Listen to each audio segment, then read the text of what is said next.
Well, what's up, Dustin? We're in the Deconstruction zone. The decon zone. Yeah. I'm usually behind the camera. Today I'm on this side because Emily couldn't be here. But we still have a pastor and a comedian. Well, that is true. But I'm not deconstructing anything. That's true. Maybe I am. Who knows what's going on? Can we start off by me telling you what really pissed me off today? Yes, I hope you will. That's all I ever want. So you know that I've been trying to grow my hair out. Like I want this, but you're looking at me like, oh, your hair's shorter. You didn't say that, but my hair's not long. It's not long. I went in today, and I said, and you haven't gone into a hair cutter in a while. No, I don't. I do my own. But I don't think they're called hair cutters either. Barber. Hairstylist, barber. And I said, and this person has cut my hair before. She knows what I'm going for. I said, hey, I want a one on the sides faded up. You do not have to touch the top at all. Yeah. We've had this. I'm growing my hair out. And I talked to my wife about this, and she's like, well, why didn't you tell them to stop? Because they cut it a little bit. And she's like, well, because I was hanging out, and I trust this person, looking at my phone, doing my thing, and I just feel her just chop like an inch off. And I'm like, and it's like, it looks great. It's fine, whatever. I'm happy. Like, the look of it's great. But it's like, that's like 3 weeks of growth right there that I just lost. Man, that's like years for me. Years. So I was a little pissed this morning. I don't blame you. I was sending some angry messages to my wife, and she did not understand. She was not into it. She didn't get it. So I'm deconstructing my hairstylist at the moment. Man. You know, the problem that people with beautiful heads of hair have, it's really a tough thing to have to go through. It's a tough life. Yeah, I'm really sorry for you guys. So I've seen these on TikTok, like these handheld ones. Like, what do you do? Are you just like bicking it, or what are you doing? No, I've done everything. I've bicked. I've used all, professional clippers. I just use like a little trimmer buzzer, and that's it. I like it when there's just like a tiny bit of hair, especially like how it feels with a hat on or whatever. Like, I don't like being like skin bald. Sure. And I also don't like the way it grows out. It grows out uneven. So then you either have to be like every other day you're bicking it, which I did for years. Yeah. Then you just get lazy, or you just go, all right, I'm just going to let it ride. And then once you buzz it, it grows back even if you use the buzzer thing. Yeah. But yeah, I have that thing that you hold in your hand. Yeah. It doesn't work. It doesn't work. Not the one I have. I mean, I've heard there's ones that are like $185. Yeah, I need that. There's a lore in the bald community. Yeah. And I don't have that one. I think Leo was like, look at when I got you. It was like $8 like from a guy in the back of a van. I will say that, and I don't know how this works out. Maybe we could talk about how God has a greater plan in the midst of this. But I see that people that go bald, they have wonderful shaped heads. Yours is included. Like, your head was meant to be bald. I feel super, super blessed that I don't have a goofy head. I don't think that's entirely true. I mean, there's a lot of bald people with goofy looking heads. Maybe. I feel even famous people sometimes, certain angles you'll see and be like, "Hey." Maybe. I feel like I look and I'm like, I have a friend. He grew a man bun, but he had this like really thin on the top. And finally he's just like, I'm shaving it. Did he leave the man bun? That would have been awesome. He got the man bun. But he's got this huge beard. And I'm like, I would have never imagined him bald. And I'm like, you look perfect bald. Yeah. I don't know. I mean, I think most people probably look okay bald. I mean, our heads are shaped how our heads are shaped. I mean, I have chickenpox scars, and I feel like I have a weird lumpy head. You might. I think most people feel that way, and it's probably not true. Well, I think this is interesting. I like this idea. I mean, you've been with me or with Emily. Have you and Emily done an episode without me before? No. We got to make that happen sometime. But we've done this a few times. You've been in front of the camera. But I want people to get to know you a little better. Okay. Just use your bathroom before I came down here. You have the best bathroom picture in a guest bathroom I've ever seen. I think maybe you can put it on the screen even. Sure. Maybe right here. I could do that, yeah. But explain to people, if they walked in and they looked left, what would they see right when they walked in your bathroom? There's a painting of me winking at you while you're using the restroom. Yeah. How did you come in? Like, I remember we Zoomed, even before we started, like early in the well, we did like this interest meeting over Zoom, I think. And you were on your phone and you're walking in, and I can't remember, like, you didn't go to the bathroom, but you were like, we were sharing an interesting thing about us, and you're like, oh, I got to show you guys this. And that was the first time I saw it. Yeah. So I co-owned a art gallery in Florida for a time being, and we had national, international, and local artists submit their work, and we have a new show every month. And one month, a friend of mine who went to my church, his mother is an artist and a painter. Okay. And there's a photo of me doing that. I don't even know. We'll have to put it on the thing. You probably don't even know where the picture is anymore. The original photo. Do you have it? No, I don't know what it is. I don't even know. It's probably on Facebook. That's probably where she got it. But so she painted it, and she actually submitted it to our art gallery, and it got accepted. I didn't even know. And so I walk up to on opening night, like Friday night, like when the show was opening, and I walk up and there it is on the wall, and she's standing right under it, and I just get this humongous grin on my face because I mean it's awesome. And I don't think she ever thought in a million. She's a nice lady, probably in her late 60s. Like I don't think she was thinking like they're gonna put this in the bathroom. But my wife thought it was funny. So you guys bought it?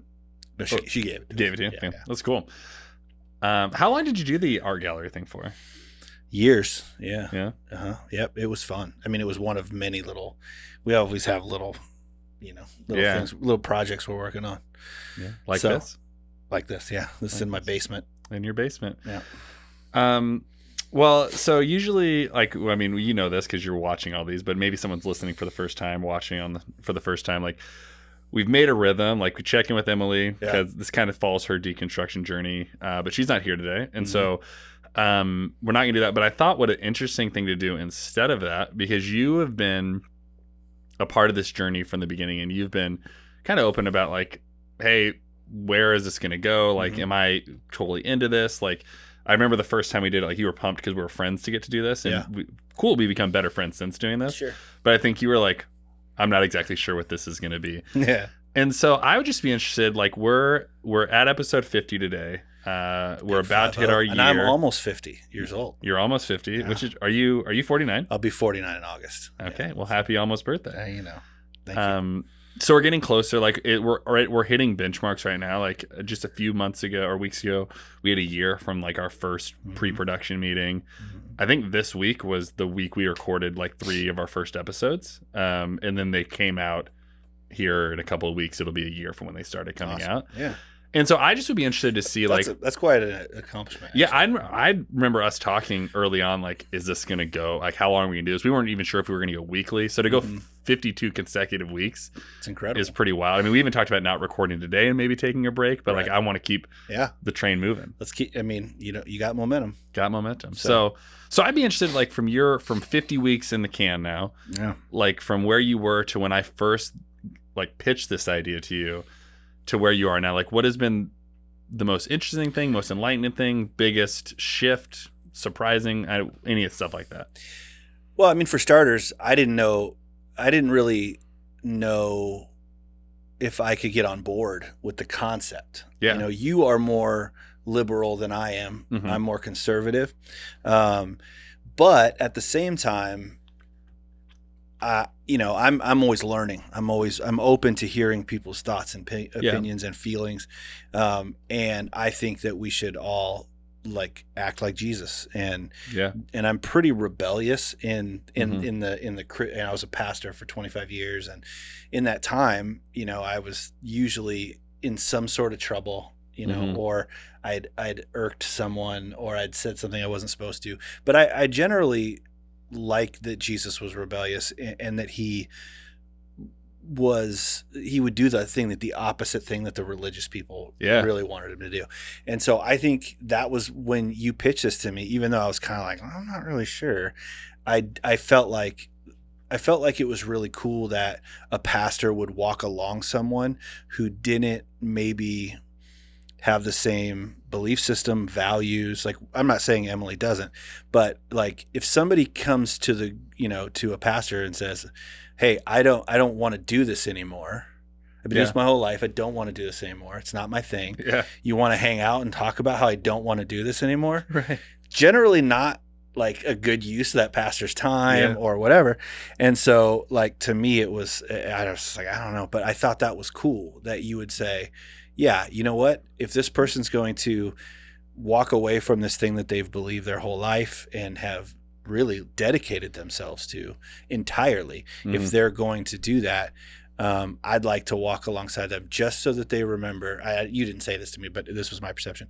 Just so that they remember, kind of on their way out, hey, there's still people in this faith that love you, and God still loves you. And even though it feels like you're not alone, right? Yeah, exactly. And so that was really cool to me. But there's been many times where we've been in the middle of this, and I'm like, okay, we're making content that's going out on the internet that could be on the internet forever. Yeah. And not could be, it's on the internet forever. And could potentially lead people astray, is the Christian-y way to say it. I don't know if it would or not. So I did have some times where I struggled with it. I had to pray about it. And then I really think at the end of the day, I think discourse is really important. I think conversations are very, very important. I think being open-hearted and being able to listen is important. And I trust that God is smarter, stronger, more appealing than I'll ever be. So, Yeah. What's interesting too for me is I think, and we focus a lot on Emily in this, right? It's her journey. And so it would easy to be where she was 50 weeks ago to now is really interesting. But I think all of us have made a shift. I think just me personally, from day one to now, I really wasn't sure what we were doing. I guess my perception early on was I am helping this person walk through deconstruction, and we've talked about this before. Someone else pitched her a podcast about it, right? And the way it was pitched to her was to walk her out of it, and that's not really what I pitched. But being kind of honest, I don't know that I didn't think that's kind of what was happening. Sure, right? I was, and maybe if I was being more honest, it was walking her out of. Just walking her out of conservative Christianity to progressive Christianity. And this is what I actually want to talk to her about today. So the next time we record, her and I'll talk about it. But I was really interested that we went through a really long season of her having no faith. That, I did not expect that. And if you go back and listen to the first or watch the first really 5 to 10 episodes, she's pretty far marching down I don't agree with conservative Christianity, but I'm still a Christian, right? Right. And then really for almost 30 episodes, 30 weeks, the better part of a year, she's I don't really know what I think. I don't know if I believe in this faith thing. So I was really interested, and I think kind of surprised by the fact that real deconstruction happened. And I think it changed my perception of deconstruction probably. I don't know that I'm very pro deconstruction. I think that it can be a good thing. But even if you look at the way we talked about it, I was always talking about it and still do in terms of a discipleship journey. But I think one thing I realize now 50-ish weeks in is that even if it ends with some level of reconstruction or entry back into the church, that the path is not linear. I think I thought it was going to be faster, cleaner, and it was just a way different process than I imagined it would be, which I really dig. My perceptions, thoughts, and opinions on life, faith, and deconstruction have, I think, really shifted from day one to now. Yeah, I mean, I from at the beginning thought it was silly. I didn't understand necessarily what it even meant, because I think Christians have been wrestling with their faith. As a matter of fact, that we're called to do that in the Bible, right? To work out our salvation with fear and trembling. And so it's well, I mean, we were told to do that, but now there's this new fangled fly, I don't know, not fly by night, but what's it called? When there's something that's a trend, this trend. Yeah. That's hey, we have a new trend. It's called deconstruction. And it's when you question your faith. Well, I mean, lots and lots and lots of high school students graduate from high school, go off to college, and don't go to church or don't practice any kind of, prayer or Bible reading, even though they did their whole life. They went to youth group because they're finally my parents aren't making me go. I can choose for myself. Yeah, there's the Amish. Is it the Amish or the Mennonites or somebody does Rumspringa? Yeah, and you're we wanted to distill an alcohol and call it Rumspringa. We thought that'd be funny, but they have it. They call it something. There's a time you get to go sow your wild oats, whatever that is. And so I was I don't really totally understand. If you're gonna leave, just go. Yeah, I don't understand why we have to have 700 hours of conversations about this thing. It's if in your heart you're there's no God, okay, well, deuces, you don't have to have a podcast about it. It's just, you just don't come anymore. You used to come, now you don't come. And then, and I'm not talking about Emily specifically, I just mean in general. And then, obviously I realize over this 50 weeks that, okay, like it's way more nuanced than that. Like, it's not like you just flip a switch and you don't believe anymore. Yeah. And so, Emily has been going through all kinds of stuff trying to figure out her path and kind of, but she does say a lot of things that isn't, she talks about a God and a Jesus and a faith and a religion. I don't know. It's not mine, So like, and that's what she grew up with. Right. And I didn't grow up with that. So, when she talks about certain things, like the way how she feels God looks at her and feels about her, I'm just like, yo, like that's a very different. Yeah. It's one of the Jesus areas that than I I feel know. like it's the biggest area where it's like, I can tell that you two specifically, but even me, like, are holding a different set of cards when you're talking about something, right? Like, you guys could be talking about the same God, but like viewing it very differently, right? Yeah. And Emily said that before. She's like, I just wish I viewed God the way you guys did, right? Yeah. But was handed a different image. Well, I mean, but and then I go, okay, I understand that. So you were trained a certain way. It's really hard to move away from that, but just read the Gospels, just read Jesus and go, who is Jesus? What was he doing? Yeah. How did he treat people? Like, look at that. And then that's the only one I know. Yeah. I kind of, if I'm being totally honest, like this is not, I'm not trying to be blasphemous, but I really kind of see God as like, oh, this is the God of the Old Testament. And he smote people and he was pissed off and he wanted obedience and perfection. And somehow, even though he knows everything, he didn't realize that we couldn't measure up to that. Sure. And so, and then so I kind of look at them like they're different. I realize that they're not, like, if I really think about it. But the truth of the matter is, like, there's a lot of days where I'm just like a Jesus follower. Yeah. And I don't know, like, it like takes like energy for me to like talk to the Holy Spirit because I forget. Yeah. And to get around, like, that other stuff, right? Like, that the God of the Old Testament's a lot more complicated, and to kind of fix your eyes on Jesus makes it a little easier. Yeah, I mean, Jesus was cool, and God seemed kind of like he was uptight, Yeah. I also think what's interesting, and he's kind of dipped into this, like, the term deconstruction, like, we talked about this early on when you and I just got a beer one time. We're talking about, like, I think we called this postmodernism, like, when I was in college, right? And it's like, and it was wrestling at some point. Like, and so what is interesting to me is like what Emily's doing and so many are doing, what I'm doing and you've done throughout this journey and other points in our life isn't new. But what's interesting is like deconstruction, and why I think this podcast has been important is like we're reclaiming a word that I think was probably, and this is speculation, I feel like deconstruction was probably created by a frustrated evangelical somewhere that was like they're deconstructing, taking apart the thing I care about. Yeah. And like, I think the first person to use it didn't mean it positively. And we've kind of embraced it. And so what I really liked about this podcast is that I think we're reclaiming a word that a group of people view as a negative thing. And I think when I said earlier, as we were just talking, like, I view it as a discipleship, I really still think that. Like, I think this is just a part of what it means to be a follower of Jesus, is like pulling things away and re-examining things and evaluating and changing and asking, like, why does the God of the Old Testament seem like an a-hole or aloof or removed? And why does Jesus seem so dope? And how do I reconcile those things? Well, and how are they the same person? Yeah. But they're different, but they're the same.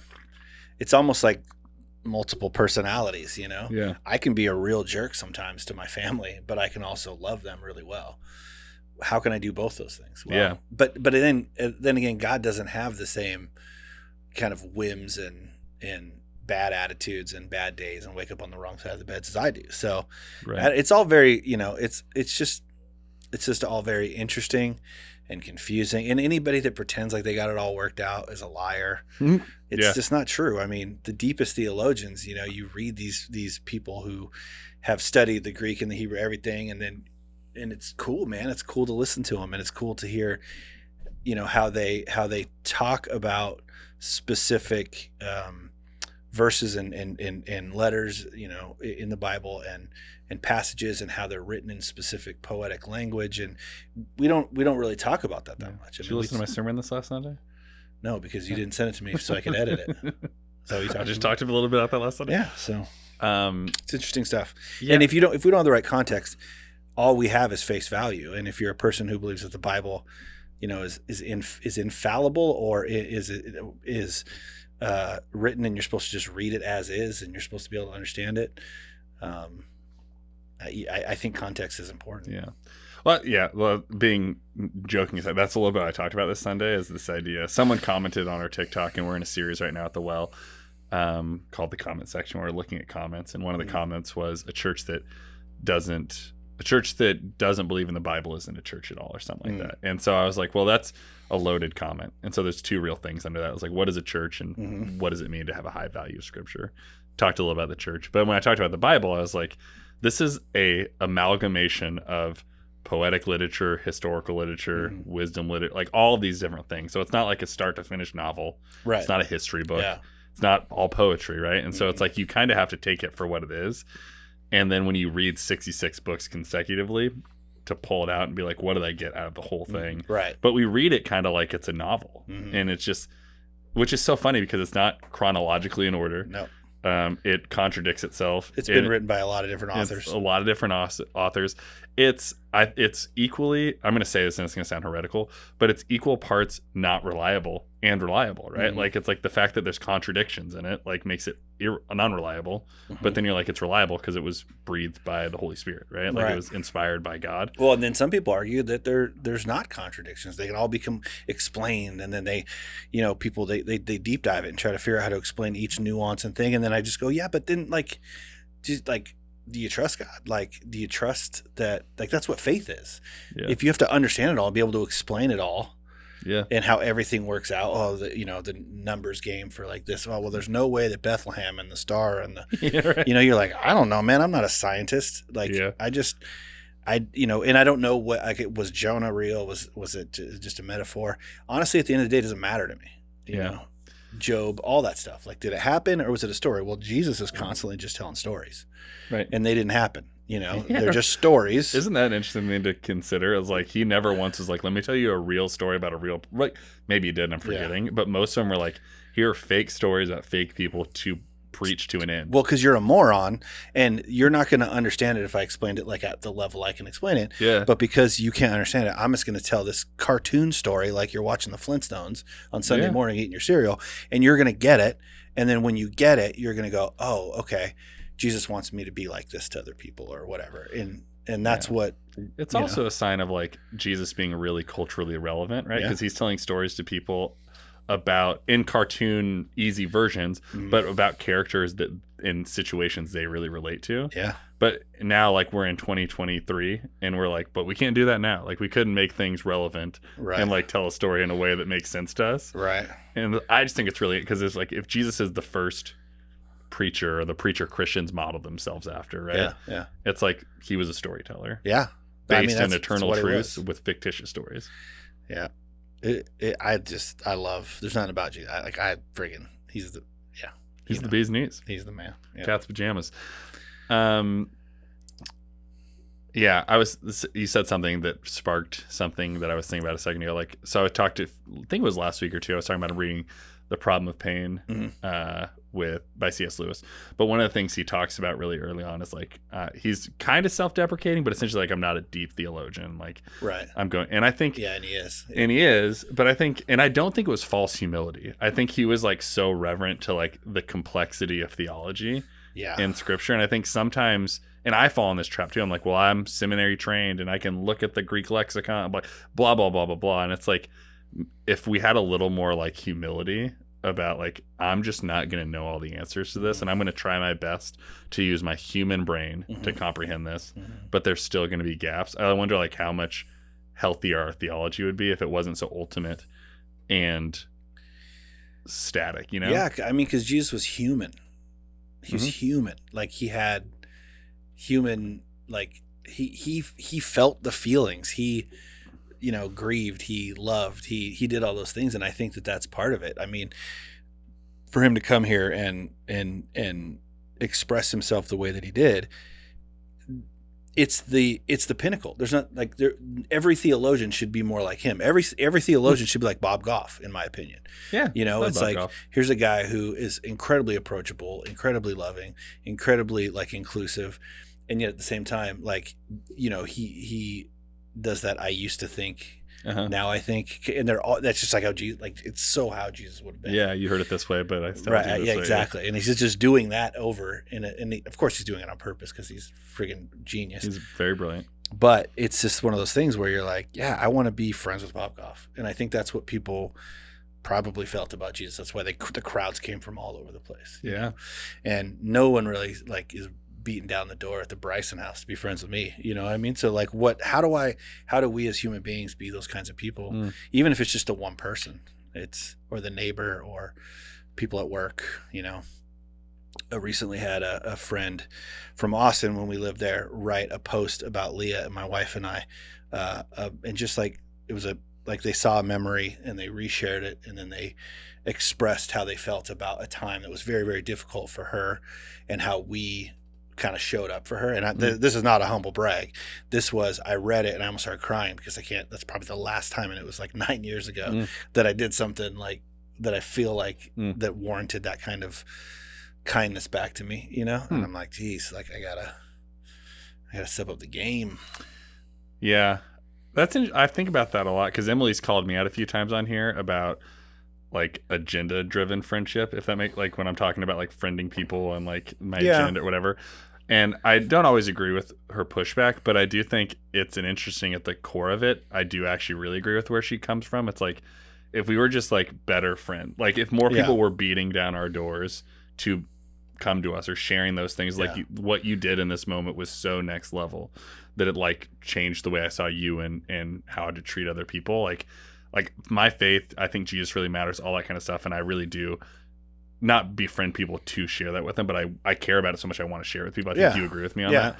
But I think like oftentimes we lead with that and we're just really shitty friends first. Like we care more about our faith than we do about people. Well, and I mean, we're humans again, by going back to how Jesus is human. We're human. And I like to be around people that I like. I like to be around people that make me laugh or that are cool, that are generous, you know, I mean, all these things, you know.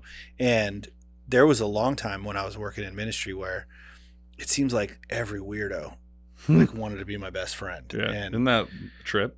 It's a trip, dude. And you see in them the need for love and family and someone to be their hero.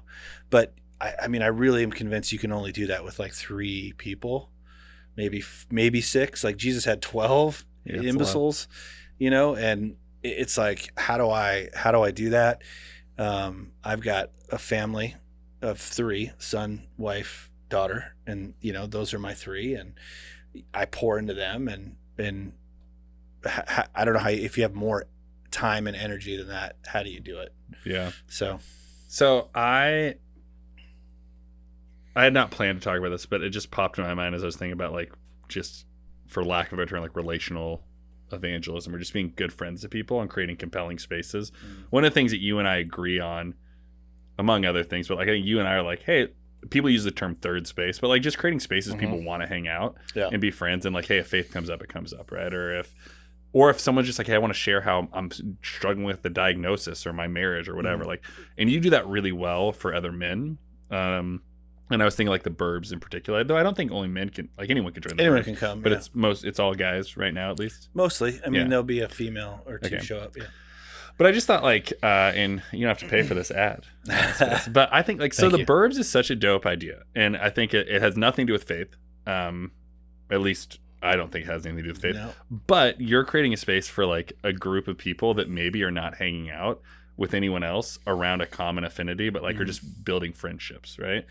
And so maybe you have nothing interesting to say about it, but I just thought like, no, I do share like some thought, because I think that kind of stuff, like someone might be like watching and maybe they're really in their faith and they're like, I want to create a space just for people to have friend. Like for us, the values of the well are freedom, friendship, and formation, right? So we care about friendship. And this is, I think, is an amazing opportunity for people to find friendship and probably be formed and find freedom from things. Not freedom from alcohol, but well, yeah, it's called the Burbs, and it's a bourbon club, and we meet once a month, and it's had anywhere from 25 people to like 5 people, and there's not a real big agenda to it. You know, everyone shows up, everyone brings a bottle, and we all share the bottles.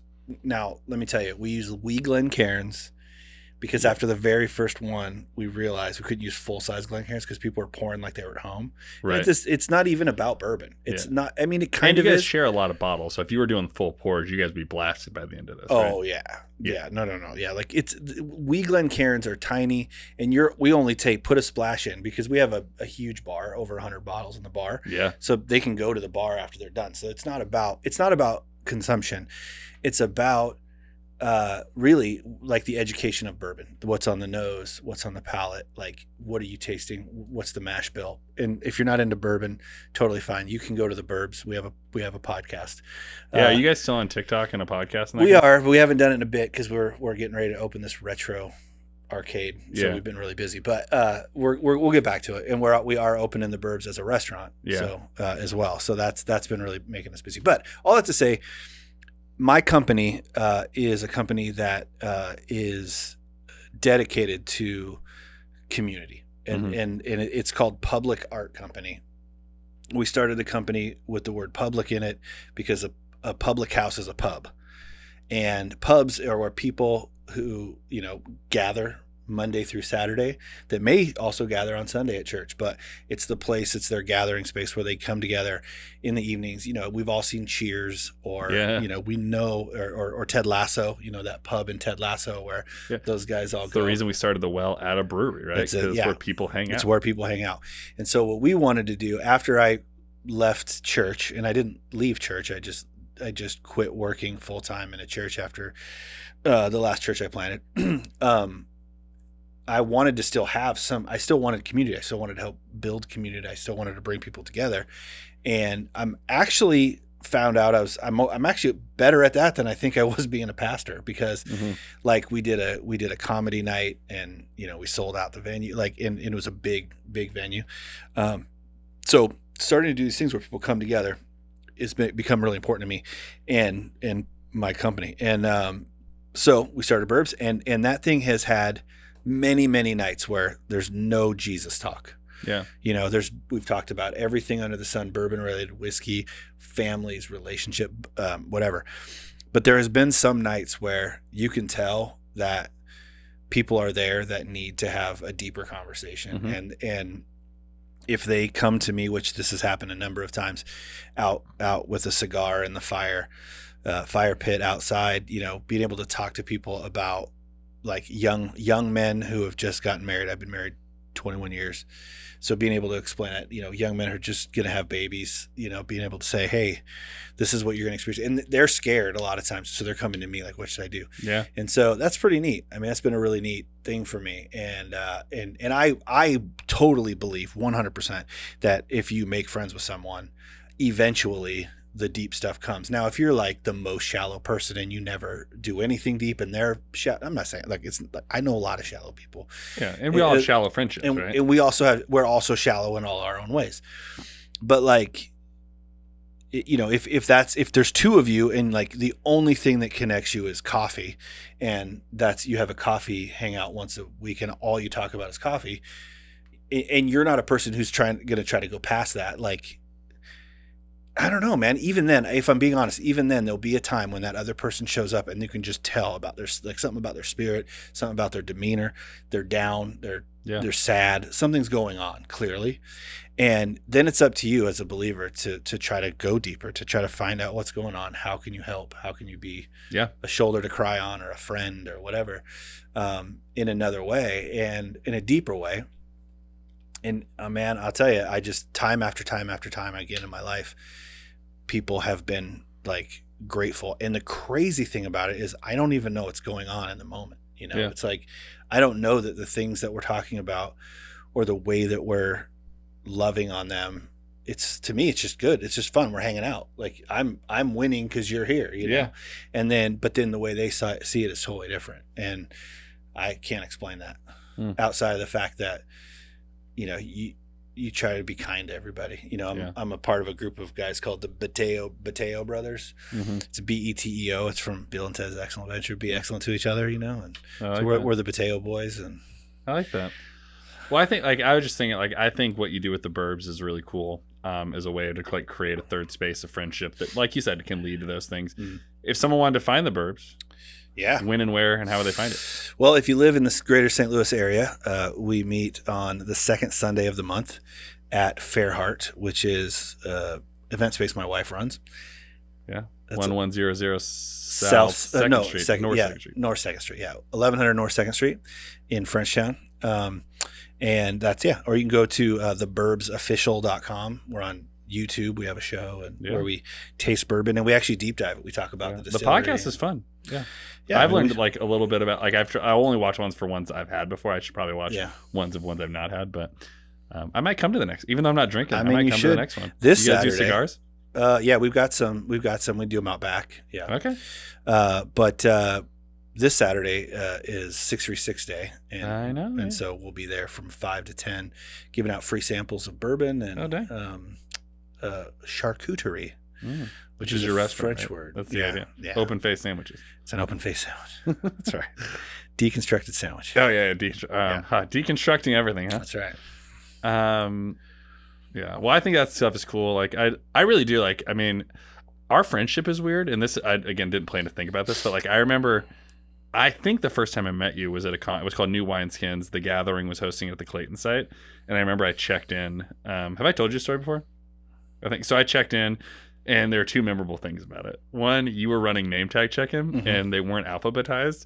Oh, and yeah, you were I do remember that. You like, if you can't find your name on a table, you shouldn't be starting a church. Yeah. Something like that. And I love that. The second thing was I met the pastor of the church you worked for. You worked for a church called Morningstar. And I was new to St. Louis. And Morningstar, big deal, right? Big, large church. That's why I hear. And I remember I met the pastor, and I was like, hey, where do you work? And he's a Morningstar. And I was, or maybe it was you. It was one of you. And I was like the breakfast sandwich company? Oh, yeah. And it was not received well as a joke. But that wasn't me, because I would have thought that was funny. Yeah, I thought it was really funny. Yeah. But I wasn't trying to be funny. Yeah. But since I've thought it's been really, really funny. That is funny. But it's been funny from that moment to now. It's like, I remember seeing you there, but it was kind of like, I felt like we connected. Like, I felt like we were better friends than I remember us being. Mm-hmm. And then like one day, like we just did this, and like, feels like we've been friends forever. I felt like, I think we were at karaoke night at something.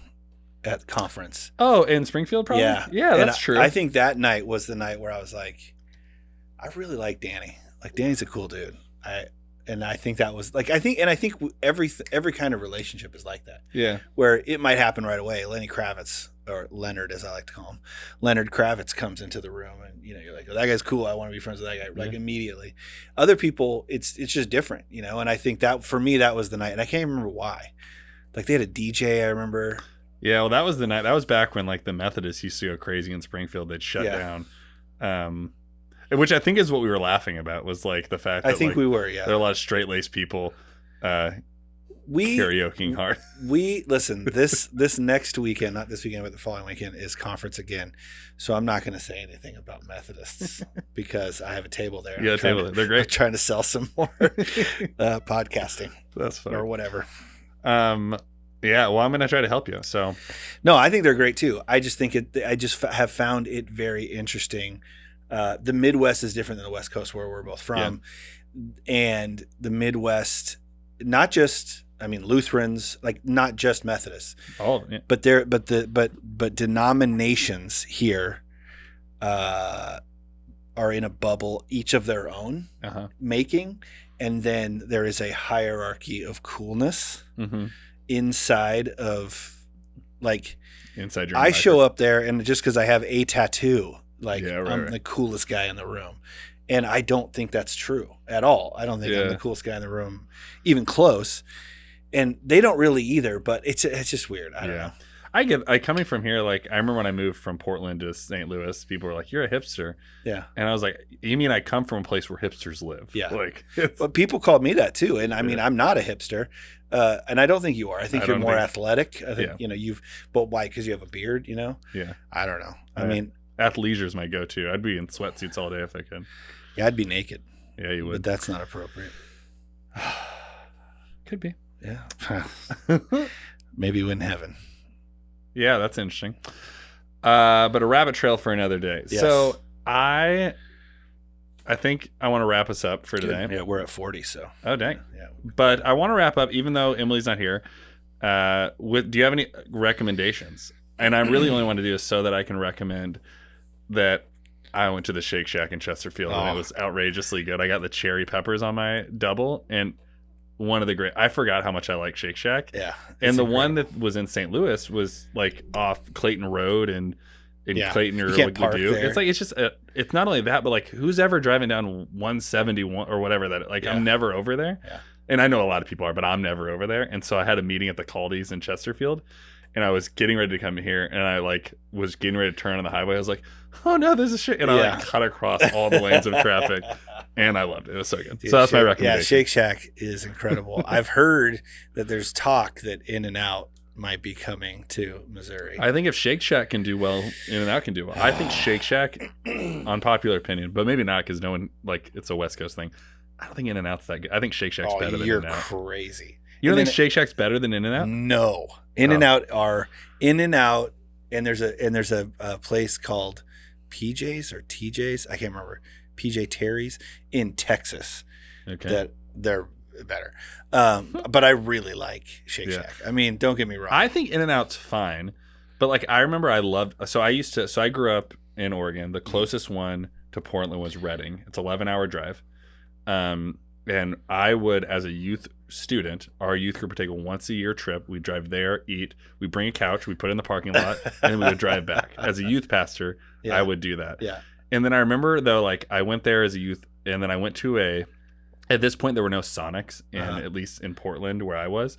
And I went to a baseball trip spring break in Arizona. I had Sonic, and I was like, this tastes exactly like In-N-Out to me.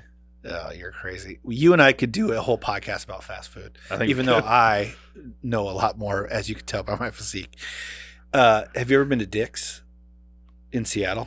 No. Where's that? Oh, is it a burger place? 6 of them. Yeah. It looks like a 50s walk up. You can't, is it in like only in Seattle proper? Yes. Yeah. And there's like 6 of them. I don't think I've been there, but the posse's on Broadway, like Sir Mix-a-Lot. He does that video's on the top of the Dick's. Okay. And so is Sir Mix-a-Lot from Seattle. Yeah. What? You didn't know that? And then and then Macklemore did the same thing. Yeah. He has a on the top of Dick's. He did a music video there too. Yeah, it's incredible. And when I was coming up, like the burgers, like you could get a cheeseburger, a single patty for like 59 cents. Like it was incredible. I loved it. Yeah, I don't think you're wrong. I think they're good. And actually, I moved here from Austin, and there was no good burger places. I could not find a good burger place except for Carl's. Not Carl's Drive-In, but that Carl's over near Kirkwood. Yeah, Carl's Drive-In. Yeah, that place. It's in Rock Hill. I live. That place is good. Yeah, except for they're rude to you, which I don't like. They're rude, and they're so small. They shut down during COVID and reopened up underneath, but. They're consistently like one of the top burgers in St. Louis. Such a good burger, yeah. And it's like they do smash burgers, right? I would recommend a couple things. One, a book that I'm reading. I think it's called "Stumbling Towards Eternity." It was supposed to be called "The Good Death" by Josh White. Okay. He's a pastor at Open Door. Door of Hope. Door of Hope. That's what it is in Portland, and it's incredible. He's a good author. It's a good book. He is a guy who does not pull punches, and he doesn't mess around. Like his dad was an alcoholic addict and was dying, and like he talks about this. He had no relationship with his dad, and I didn't either. So like listening to him talk about it, incredible. Yeah. But so I'd recommend that book. It's meant a lot to me, and I'm not done, but it's been really cool. It's called what? Stumbling Towards Heaven? Stumbling Towards Eternity, I think is what it's called. Yeah. His name's Josh White. Yeah. And food and beverage wise, I've been really enjoying some Corona. I saw them in your fridge. Yeah, but that's extra. I like Corona Light better, but yeah, I've been enjoying that. But if you're not of age or you don't believe in drinking alcoholic beverages, we get Propel in the little packets. Yeah, and we pour them in our water. Yeah, and it hydrates you. Yeah. Well, I'll say so. Today is 51 days without drinking, and Athletic Brewing, their non-alcoholic beers are so good. Yeah, they have good IPAs. But their IPAs are incredible, but they have a light one. It's like 25 calories. Love it. It's a great summer drinker. Yeah. Like it's Like honestly, and too, if you're drinking like Miller Lite or Coors Light or Bud Light, it's like this thing is because you're not gonna get drunk off of Bud Light anyway. Well, yeah, that's not. And this has half the calories. Yeah. It's like I would drink those even if I was still drinking. I would drink them. Yeah. So, that's awesome. Yeah. Well, hey, this was fun. Next week we got Emily back. Maybe. Hopefully. Or maybe you have more of this boring maybe crap. It's more. Maybe I'm gone. I think it's you two, but whatever it is. I don't know. We'll see. Either way, I think it's time to embrace the journey. There it is. That was pretty good. That was good.